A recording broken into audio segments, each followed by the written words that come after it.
Mobile, Alabama, with Reese's Senior Bowl practices getting underway on Tuesday, 100-plus prospects for the 2025 NFL Draft are in the midst of a crucial job interview. NFL.com's Lance Zierlein and Eric Edholm provide a look at standouts from day one, as well as news and notes from the day's events. One of the things I had to weigh in my evaluation of Arroyo heading into this week was a major knee injury that limited him to just 11 total games during the 2022 and 2023 seasons. He was a heralded recruit coming into Miami, but he made just 11 catches from 2021 to 2023. It looked like his athleticism and speed improved as the 2024 season wore on, and Arroyo validated that on Tuesday, looking fluid and fast in one-on-one drills when matched up against linebackers and cornerbacks. He ran routes with good leverage and frequently created separation at the top of his route. Despite his relatively modest career snap count and production, Arroyo's flashes in Tuesday's practice highlighted his potential and the reason my colleague Daniel Jeremiah included him in his initial ranking of the draft's top 50 prospects. There are always prospects I'm excited to see compete at the Senior Bowl after studying them on tape, and Bech was one of the players at the top of my list this year. He measured in at just over 6'1" and 214 pounds in mobile, but his hands measured smaller than I expected, just under 9 inches, for a receiver who almost never drops the football. Not only did Bech show off those sticky mitts on Tuesday with the way he snared throws outside his frame, but he also got after blocking responsibilities heads up and on toss cracks. He was the same player that I saw on tape, which should help him this draft season. The 40-yard dash still awaits this spring to help him answer the last big question I have about his game. Nolan is my top-rated defensive tackle in this year's draft class because of his explosiveness and productivity on all 3 downs. In Tuesday's practice, Nolan stormed through his one-on-one matchups. He consistently was able to get on top of blockers with a big burst off the snap and pushed them into the pocket with relative ease. There were some up and down reps during the scrimmage phase, but overall, Nolan did what he needed to do maintain his standing. Royals is a big, strong wideout who measured in at just under 6 feet tall and 210 pounds at the Senior Bowl. On tape, what stood out most about him was the way he attacked the position like a pro. That was once again the case throughout practice on Tuesday. He's going to have a size-strength advantage against almost every defensive back covering him this week, but it was the way he ran his routes with efficiency and created throwing windows that impressed me.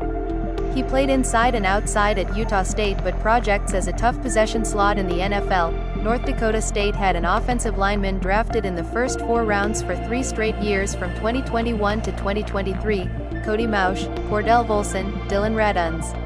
I expect Zabel to join them in that club this year. He has taken snaps at each spot on the offensive line, but he really stood out at both guard and center during Tuesday's practice.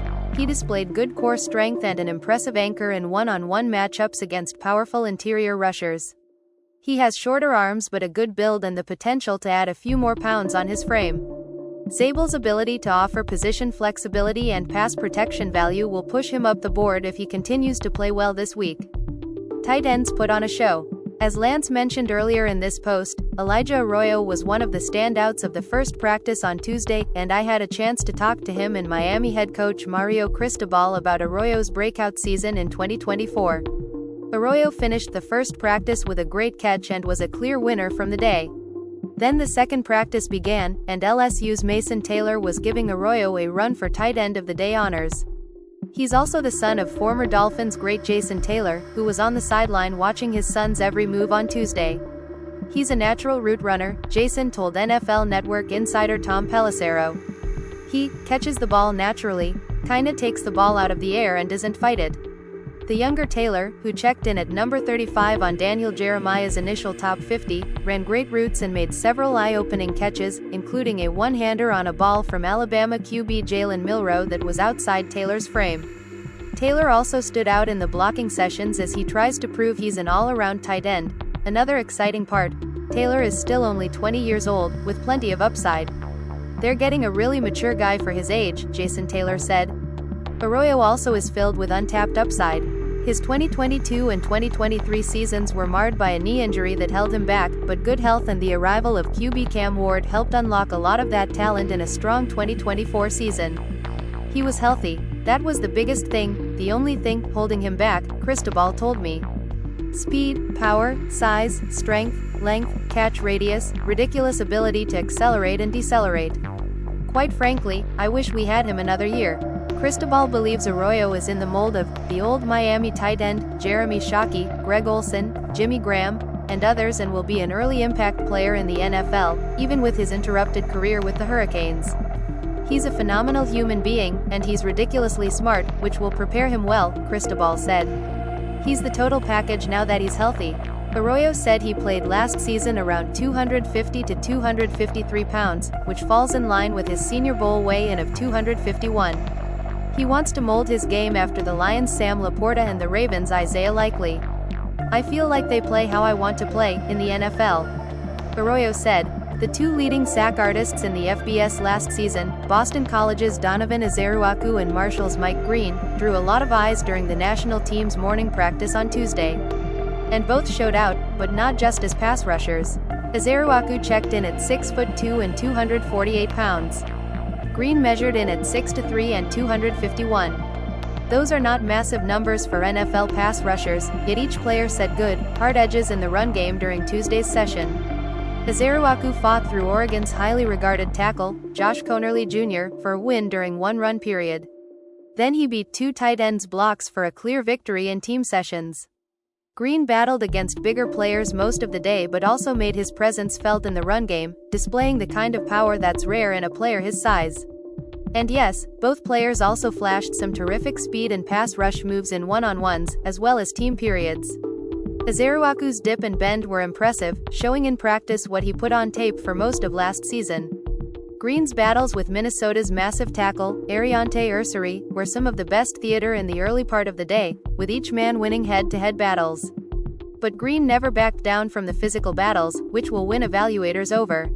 Both players answered some questions about their fits in the NFL with enough victories to project them holding up as three-down defenders. That was a big question entering the week given their smaller frames. 3 D lineman exits with injury. Texas A&M defensive lineman Shamar Turner pulled out of the Senior Bowl due to a stress fracture that had never fully healed, NFL Network insider Ian Rapoport reported early on Tuesday. The injury required a rod to be inserted in his leg during training camp last year, and he played all of the 2024 season with the injury, per Rapoport. Turner was advised not to put any major stress on the leg for 3 to 4 weeks, which likely will take him out of performing at the NFL Scouting Combine in late February, but Turner is expected to conduct interviews at the Combine and work out at his pro day. One of the more fascinating stories here is North Carolina offensive lineman Willie Lampkin, who checked in at just over 5'10" and 270 pounds at the Senior Bowl. It's hard enough to find O-line prospects in the 270s, much less ones who fail to crack the 6-foot mark for height. Dolphins center Aaron Brewer might be the closest recent comp. Weighing in at 274 pounds heading into the 2020 draft, Brewer has carved out a nice career for himself. But can Lampkin make it? He's working at center, which is probably where he has the best chance to play in the NFL. He played regularly at center at Coastal Carolina in 2022 and also occasionally at UNC. Lampkin primarily played right guard the past 2 years for the Tar Heels, making his impact felt significantly. And in the truest of tests, Lampkin had to deal with two monstrous D-line prospects on Tuesday, Kentucky's 6'7", 340-pound Deion Walker and Florida's 6'6", 339-pound Cam Jackson. Lampkin held his own, especially against Walker, earning multiple wins. Jackson praised Lampkin for their battles on Tuesday. He said, "You have to get low, real low. That ain't easy. He played me tough." Lampkin expected the size questions, handling them in stride, and to be fair, his hand size, 10 inches, and wingspan, 78 inches, are certainly more in line with the standard. He said a few teams have floated the idea of him being sort of a do-it-all guy, being able to play all 3 interior OL spots, hopping in as a 6th blocker in heavy sets and even lining up in the backfield as a fullback. "I'm open to anything, as long as I can play and showcase my skills," Lampkin said.